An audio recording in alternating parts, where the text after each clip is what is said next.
राहुल आपला +2 केमिस्ट्री मधला आपला न्यू चॅप्टर आहे तो आहे बायो मॉलिक्युल्स.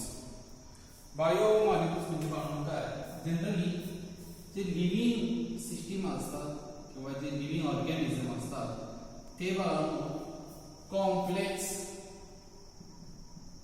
बायो मॉलिक्युल्स वर डिपेंड असतात. Means living organism are made up of complex biomolecule आणि ते म्हणजे काय एक बाजू त्यामध्ये येतो कार्बोहायड्रेट, सेकंड बाजू येतो प्रोटीन, थर्ड बाजू येतो न्यूक्लिक ऍसिड एटसेट्रा. कौन क्लियर? म्हणजे living organism are made up of complex biomolecules such as carbohydrate, protein and nucleic acid etcetera. आता आपण त्यांना पहिला पॉइंट बघूया. कार्बोहायड्रेट म्हणजे बायो मॉलिक्युलचा आता पहिला पॉइंट आहे. तुम्हाला कुठला आहे? It is nothing but carbohydrate. कुठला आहे तो? कार्बोहायड्रेट. आता आपण कार्बोहायड्रेट काय पॉइंट आहे आपण तो आता तो पॉइंट एक डीप मध्ये बघूया. पण कार्बोहायड्रेट जनरली आपण प्रायमरली प्रिपेअर्ड करतो. Carbohydrates are prepared mainly from कशापासून? प्लांट पासून. कशापासून होतो? आपण प्रिपेअर्ड प्लांट पासून. आणि ते कुठले? एक्झाम्पल म्हणजे तो स्टार्च आपल्याला माहित आहे. सेकंड वन येतो सेल्युलोज, तो ही माहित आहे. नंतर आपल्याला तो केन शुगर आहे ना, आपण त्याला काय म्हणतो? साखर म्हणतो. केन शुगर तोही आपल्याला माहित आहे. म्हणजे carbohydrates generally prepared from plants that is starch, cellulose, cane sugar etcetera. पण आपण कार्बोहायड्रेटला पॉइंट सेकंड पॉइंट आपला कार्बोहायड्रेट आपण म्हणतो it is nothing but hydrate of carbon. आपल्याला काय म्हणतो बाळांनो? Hydrate of carbon. हेच it is known as carbohydrate because it is hydrate of carbon and it is shown by formula CxH2OY. Carbohydrate ला म्हणतो हायड्रेट ऑफ कार्बन आणि it is shown by formula CxH2OY. पण आता आपण एक example घेऊया. म्हणजे एक्झाम्पल काय येतो? ग्लुकोज. कुठला वाला? Glucose. Glucose represented by formula C6H12O6. जर आपण ग्लुकोजला या फॉर्म्युलामध्ये फिट करू मग तो कसा होतो? C6H2O6. आपण हे ग्लुकोज या फॉर्म्युलामध्ये आपण फिट होते बघा. म्हणून ग्लुकोज हा काय? कार्बोहायड्रेट. तो आपण ऍसिटिक ऍसिड म्हणजे ऍसिटिक ऍसिडचा फॉर्म्युला काय? CH3COOH. तो आपण या फॉर्म्युलामध्ये फिट करू. कार्बन मध्ये दोन हायड्रोजन चार म्हणजे H2O ट्वाइस. आता ऍसिटिक ऍसिड पण या फॉर्म्युलामध्ये फिट होतो. मग ऍसिटिक ऍसिड हा कार्बोहायड्रेट आहे का? बिलकुल नाही. तर आपल्याला फास्ट स्टेटमेंट या ठिकाणी कळतो. सगळे कंपाऊंड जे या फॉर्म्युलामध्ये फिट होतात CxH2OY सगळेच कंपाऊंड कार्बोहायड्रेट नसतात. फॉर एक्झाम्पल कुठला वाला? ऍसिटिक ऍसिड जो या फॉर्म्युलामध्ये जर फिट होतोय ना फिट, तरी पण तो कार्बोहायड्रेट बिलकुल नाही. आता एक कंपाऊंड आहे. आता कंपाऊंडचं नाव आहे रॅमनोज. काय नाव आहे? रॅमनोज. आपण त्याला रिप्रेझेंट करतो C6H12O5. अथवा हा कंपाऊंड त्याचं नाव काय? रॅमनोज. हा या फॉर्म्युलामध्ये फिट होत नाही. बघा हा या फॉर्म्युलामध्ये फिट होणार नाही. तरी पण तो काय? कार्बोहायड्रेट. तरी पण तो काय? कार्बोहायड्रेट. म्हणजे ऍसिटिक ऍसिड या फॉर्म्युलामध्ये फिट होतोय तरी पण तो कार्बोहायड्रेट नाही. रॅमनोज फॉर्म्युला काय? C6H12O5 हा या फॉर्म्युलामध्ये फिट होत नाही तरी पण तो काय? कार्बोहायड्रेट. आपण काय काय कार्बोहायड्रेट हे कशा असतात? थर्ड पॉइंट ते स्वीट इन टेस्ट असतात. कशा असतात ते? Sweet in taste. म्हणून आपण त्याला म्हणतो शुगर. म्हणून त्याला काय म्हणतो? शुगर. सम कार्बोहायड्रेट्स आर सगळे म्हणत नाही. काही कार्बोहायड्रेट हे स्वीट इन टेस्ट असतात म्हणजे गोड असतात म्हणून त्याला काय म्हणतो? शुगर म्हणतो. Carbohydrate is also named as saccharides. आपण त्याला काय म्हणतो? कार्बोहायड्रेटला सॅकॅरिडस. आता सॅकॅरिडस हा नाव कशावरून आला? It is name prepared from Greek word. म्हणून ग्रीक वर्ड होता सॅक्रिन. कुठला होता? सॅक्रिन. म्हणून सॅक्रिन म्हणजे काय? स्वीट. म्हणजे कार्बोहायड्रेट गोड असतात त्याला ग्रीक वर्ड मध्ये म्हणतात सॅक्रिन. सॅक्रिन आपण येतो कुठला? सॅकॅरिडस. कुठला येतो? सॅकॅरिड्स. आपण केलं बघा म्हणून कार्बोहायड्रेट पॉइंट होते बघा. Carbohydrate generally prepared from plant starch cellulose cane sugar. Second होता it is nothing but hydrate of carbon CH2 example होता ग्लुकोज C6H12O6 जो या फॉर्म्युलामध्ये फिट बसत होता. सेकंड मध्ये तो ऍसिडिक ऍसिड परंतु जो या फॉर्म्युलामध्ये फिट होतो तरी तो कार्बोहायड्रेट नाही. आणि थर्ड वन कुठला आहे रॅमनोज जो फॉर्म्युला काय C6H12O5 नंबर 10 ला क्वेश्चन होता. तो या फॉर्म्युलामध्ये फिट होत नाही तरी पण तो काय कार्बोहायड्रेट. कार्बोहायड्रेट जनरली कसे असतात स्वीट इन टेस्ट तर म्हणतो शुगर आणि त्याला आपण शॉर्ट नेम सांगतो सॅकॅरिडस. सॅकॅरिडस म्हणजे काय सॅकरिन. सॅकरिन म्हणजे काय स्वीट इन टेस्ट. आपण केलं बघा.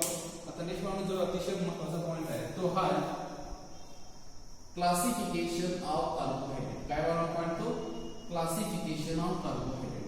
पण आपण कार्बोहायड्रेटला क्लासिफाय करतो नंबर ऑफ ग्रुप्स कशा बेसिसवर on the basis of behaviour of hydrolysis.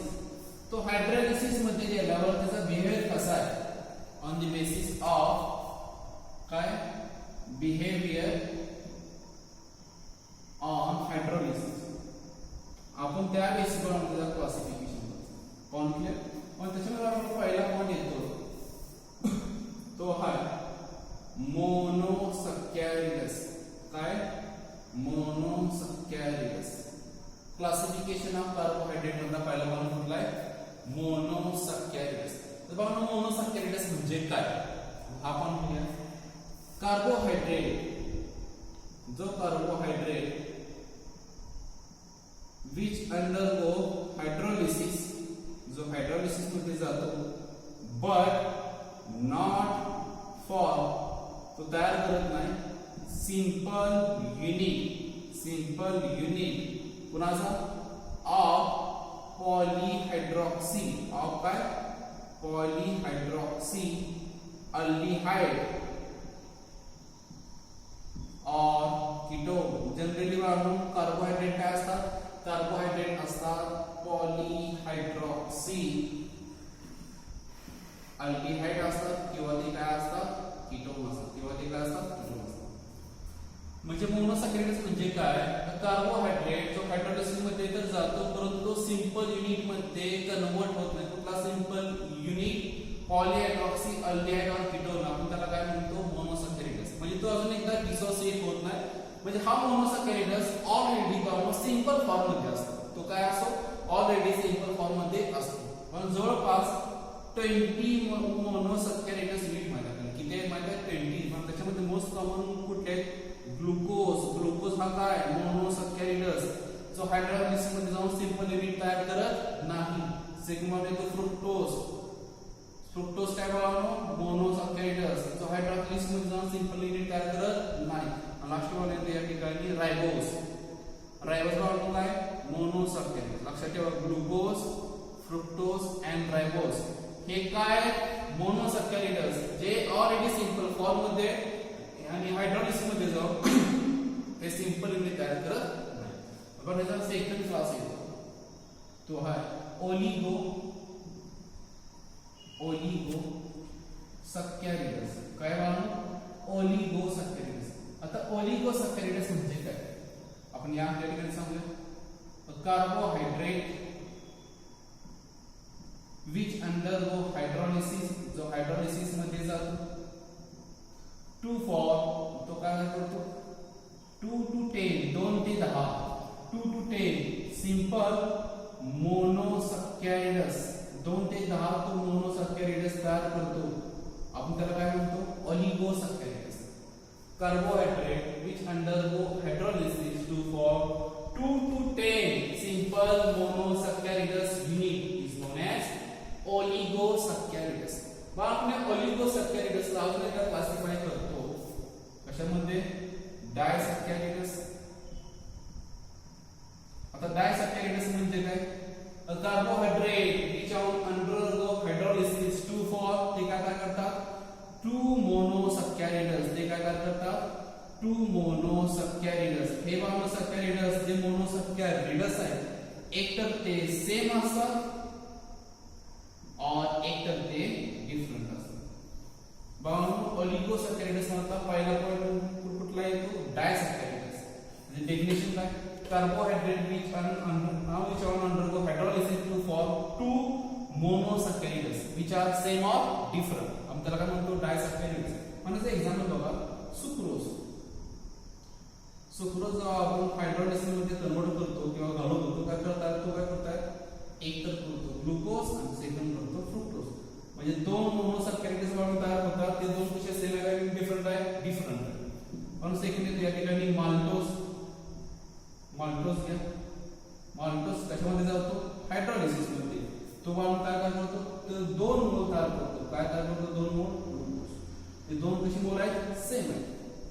म्हणजे सुक्रोज ग्लुकोज प्लस फ्रुक्टोज करतो. माल्टोज ओन्ली ग्लुकोज करतो. हे दोन्ही सेम. आता आपण सेकंड क्लास येतो कुठला तो ट्रायसॅकॅरिड्स. आता ट्रायसॅकॅरिड फक्त आपण या ठिकाणी डेफिनेशन बघूया काय आहे. अ carbohydrate which undergo hydrolysis for three monosaccharides unit which are same or different. आपण त्याला काय म्हणतो ट्रायसॅकॅरिड्स. नेक्स्ट वन येतो टेट्रासॅकॅरिड्स. म्हणजे काय a carbohydrate which undergo hydrolysis for four monosaccharides is known as tetrasaccharides. Next one येतो pentasaccharides. म्हणजे काय carbohydrate which on hydrolysis for five monosaccharides which are same or different is known as pentasaccharides. आपण केलं म्हणजे जर मध्ये next one येतो next class आहे तो आहे पॉलीसॅकॅरिड्स. तो कुठला बाळांनो पॉलीसॅकॅरिड्स. आता बाळांनो पॉलीसॅकॅरिड्स म्हणजे काय बघूया. कार्बोहायड्रेट which undergo जो कशामध्ये जातो हायड्रोलिसिस आणि तो काय करतो which undergo hydrolysis and for large number of monosaccharides. large number of monosaccharides is known as polysaccharides. जो कार्बोहायड्रेट हायड्रोलिसिस मध्ये जातो परंतु तो तयार करतो लार्ज नंबर ऑफ मोनोसॅकॅरिड्स. आपण त्याला काय म्हणतो पॉलीसॅकॅरिड्स. म्हणजे एक्झाम्पल कुठले बघा. हे एक्झाम्पल आहे बघा स्टार्च. एक तर याच्यामध्ये स्टार्च येतो किंवा याचा एक्झाम्पल आहे सेल्युलोज येतो. थर्ड वन याचा एक्झाम्पल आहे ग्लायकोजन. कुठला आहे glycogen. Starch cellulose and glycogen are polysaccharides. आपण पण पॉलीसॅकॅरिड्स मध्ये एक प्रॉपर्टी आहे. पॉलीसॅकॅरिड्स जे असतात ते कसे असतात नॉट स्वीट इन टेस्ट. ते चवीला गोड नसतात. ते कसे असतात नॉट स्वीट इन टेस्ट. म्हणून आपण पॉलीसॅकॅरिड्स ला म्हणतो नॉन शुगर. ते काय नॉन शुगर. ते काय नॉन शुगर. पॉलीसॅकॅरिड म्हणजे काय carbohydrate undergo hydrolysis form large number of monosaccharides. Example आहे स्टार्च सेल्युलोज ग्लायकोजन. आणि हे नॉट स्वीट इन टेस्ट असतात म्हणून त्याला काय म्हणतो नॉन शुगर. आपण म्हणून केलं. आता हा क्लासिफिकेशन झालं म्हणजे कॅरेक्टरिस्टिक सिंपल पॉइंट आहे. बघा आपण या ठिकाणी कार्बोहायड्रेटचा तीन ग्रुप मध्ये आपल्याला क्लासिफाय केला. एक होता कुठला मोनोसॅकॅरिड्स. सेकंड कुठला होता ओलिगोसॅकॅरिड्स. थर्ड कुठला होता पॉलीसॅकॅरिड्स. आपण क्लियर. आता त्याच्यामुळे अतिशय महत्त्वाचा नेक्स्ट पॉइंट जो येतो तो हा आहे म्हणून काय काय कार्बोहायड्रेट जे असतात ते काय करतात ते रिड्यूस करतात. ते रिड्यूस कुणाला करतात आपल्याला सांगते ठिकाणी. एक तर आहे फेलिंग सोल्युशन. आपण हाच पॉइंट बघतो अल्डिहाइड मध्ये फेलिंग सोल्युशन किंवा टॉलरन्स रिएजंट किंवा कोण Tollens reagent. Some carbohydrate are reduced Fehling solution of Tollens reagent. आपण तसल्या कार्बोहायड्रेटला म्हणतो रिड्यूसिंग शुगर. त्याला काय म्हणतो reducing sugar. What is meaning of reducing sugar. A carbohydrate which reduce Fehling solution or Tollens reagent is known as reducing sugar. Generally जे सगळे मोनोसॅकॅरिड्स आहेत ऑल मोनोसॅकॅरिड्स ते काय असतात ते असतात reducing sugar. All monosaccharides are reducing sugar. आपण clear. शेवटचा पॉइंट येतो कार्बोहायड्रेट्स आपण जनरली कशा प्रकारे रिप्रेझेंट करतो. Carbohydrates are optically active. तो काय ऑप्टिकली ऍक्टिव्ह आणि पॉलीहायड्रॉक्सी, एकापेक्षा जास्त काय hydroxy group, polyhydroxy aldehyde or ketone, aldehyde or ketone. आपण क्लियर.